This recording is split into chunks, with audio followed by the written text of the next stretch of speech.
Salam sejahtera Malaysia, denyut nadi suara rakyat bergema di channel ini. Nampaknya Tengku Zafrul dah tak tahan lagi.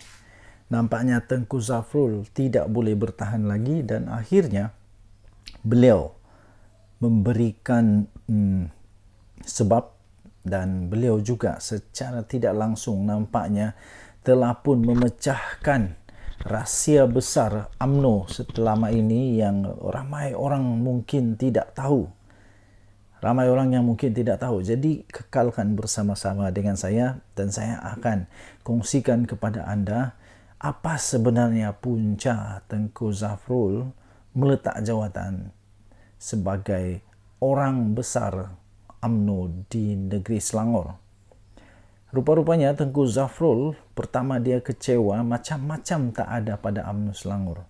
Apa benda yang tak ada dalam UMNO Selangor kita sama-sama bongkar di dalam video ini. Kekalkan bersama, saya akan kongsi kepada anda semua. Pertama sekali, Tengku Zafrul berkata banyak yang tidak ada pada UMNO Selangor. Itu yang menjadi punca kepada beliau, iaitu Tengku Zafrul Abdul Aziz. Beliau telah melepaskan jawatannya sebagai bendahari kepada parti itu baru-baru ini. Seperti yang kita tahu, beliau telah melepaskan jawatan sebagai bendahari. Kenapa? Bukankah itu satu jawatan yang cukup besar, cukup penting untuk seorang pemimpin di dalam UMNO? Tapi kenapa? Pertama, beliau berkata banyak kekurangan. Dalam satu kenyataan, beliau berkata, beliau yang juga adalah Menteri Pelaburan, Perdagangan dan Industri. Beliau berkata, UMNO Selangor pertama, rahsia pertama adalah UMNO Selangor telah mencatat keputusan yang sangat-sangat buruk dalam sejarah. Bermula pada bila PRU 15 pada 2022 yang lalu diikuti dengan pilihan raya negeri PRN kira-kira setahun yang lalu. Teruk betul. Kalau kita tengok kepada realiti keputusan pada ketika itu, pasti anda terus dapat mengetahui bahawa betapa sangat teruk UMNO pada PRU 15 yang lalu.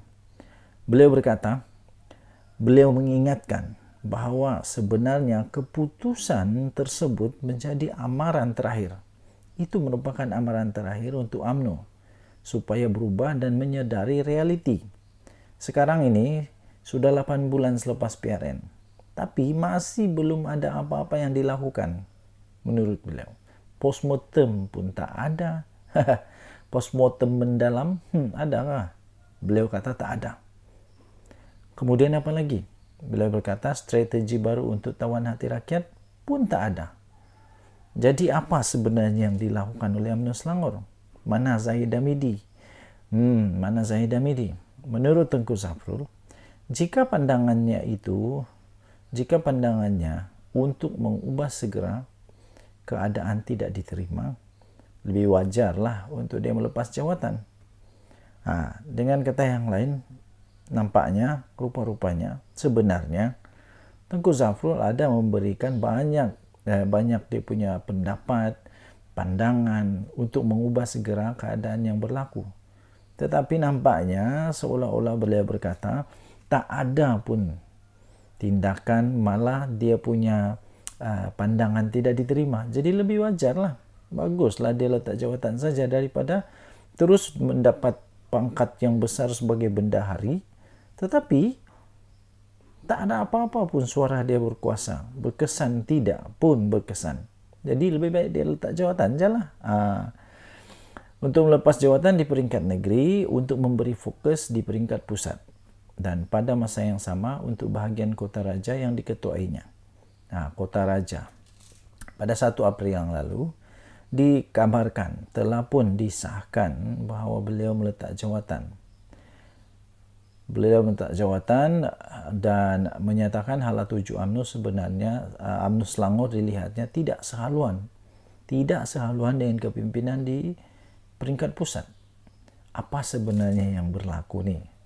Takkan Zahid Hamidi di pusat tak sehaluan dengan UMNO di Selangor? Malah katanya perancangan untuk memperkasa UMNO di Selangor bersifat hambar. Sehari kemudian UMNO Selangor telah menafikan dakwaan Tengku Zafrul dan menganggap Dia sepatutnya berbincang atau menulis surat secara rasmi terlebih dahulu kepada parti sebelum membuat keputusan tersebut. Inilah yang dia kata. Dah tercucuk baru tengada. Dah kena baru terasa. Malah Ketua Penerangan UMNO Selangor sendiri, iaitu Muhammad Zaidi Mat Zain, tidak menolak kemungkinan keputusan yang diambil oleh Tengku Zafrul itu berpunca daripada pengaruh dari pihak ketiga. Inilah tuding-tuding jari. Sendiri punya salah, tudingkan orang lain. Kalau memang itu keputusan Tengku Zafrul dan memang dia nyatakan itulah yang berlaku, apa pula kena mengenai dengan pihak ketiga? Siapa lagi yang kamu mau tuduh sekarang? Dia bagaimanapun tidak menjelaskan lebih lanjut siapa pihak ketiga yang dimaksudkan itu. Menurut Tengku Zafrul, untuk mengembalikan kekuatannya, UMNO Selangor sebenarnya perlu untuk mengambil beberapa langkah segera. Pertama, kata dia, UMNO Selangor perlu melakukan ujian sikap ikhlas bagi mengenal pasti perasaan dan denyut nadi rakyat negeri itu secara keseluruhan. Kedua, tambah senator itu, untuk memodenkan organisasi agar bersifat cost efektif, pantas berkomunikasi dan terbuka menerima pandangan daripada akar umbi. Tidak ketinggalan, Tengku Zafrul juga menekankan kepentingan UMNO Selangor untuk meletakkan cadangan dasar sebagai keutamaan selain memanfaatkan data serta analisis yang tepat. Ketiga, mencari pelapis dengan hati yang terbuka. Ini penting kerana pada akhirnya organisasi UMNO Selangor itu akan dihakimi rakyat dengan pemimpin yang ditonjolkan, katanya.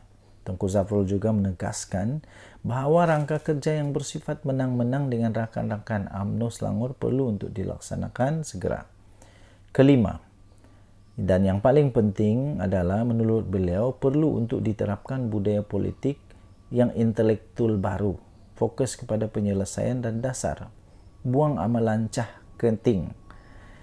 Katanya, jika kita tak ubah budaya ini, tidak kiralah setebal mana pun pelan visi kita, akhirnya kita akan kekal tanpa kuasa, katanya. Pada masa yang sama, bekas Menteri Kewangan itu juga turut mengingatkan bahawa dia akan tetap komited kepada UMNO Selangor dan Kota Raja, serta mahu parti itu kembali untuk dihormati oleh rakyat. Jadi katanya, jalan itu tidak mudah.